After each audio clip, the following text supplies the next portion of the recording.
It is Paul Barrett. No. My next birthday, I'll be 74, and you start to think about things totally different as you get older. I think it's hard for young people to understand it, but you start reflecting on your past, and you start thinking about the short future you have left, and you think about a lot more about the afterlife, what's going to happen after. And also, when I'm in this homeless community, I see so many people getting sick at early ages. And I see the elderly, like, for example, I'm helping Jerry, the Help Jerry campaign, 77, and I see what this life is doing to him. And I see his suffering. Jerry has a lot of faith, and I see him in pain, when people aren't around. And just when he moves, he aches, and, you hear him moaning, making, you could just hear him in pain, but he smiles. He always puts on a smile. But you see this, and you start reflecting, and you start thinking, and when you get to heaven, what do? When you come face to face with Jesus, what do? What do you say?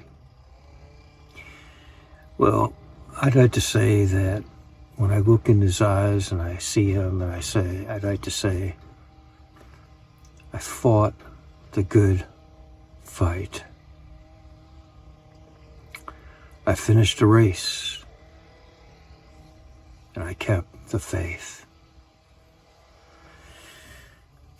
So I just want to say this to people, especially pastors and church leaders and maybe the nonprofits, which I'm not too fond of. Oh, well, but I want to say, think about it, reflect. Think about Matthew 25 as not a sermon, but think of it as, what are you doing in reality? The Bible says faith without works is dead. Are you feeding the homeless? When you do unto the least of those, you do unto Jesus. And what about the Good Samaritan? Are you a good Samaritan? When you see someone in need, do you just stop and pray for them?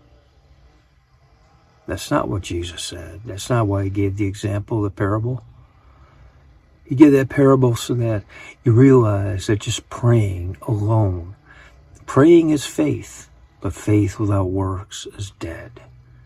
So if you just see someone in need and you pray for them, or you throw them a few scraps from your table, you're not a good Samaritan.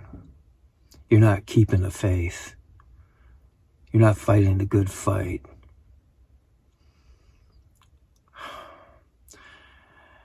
Be a good Samaritan. Be a good Christian. Follow Matthew 25. Fight the good fight. Finish the race. Keep the faith. It's Paul Barrett. Peace and love. Peace out. God bless.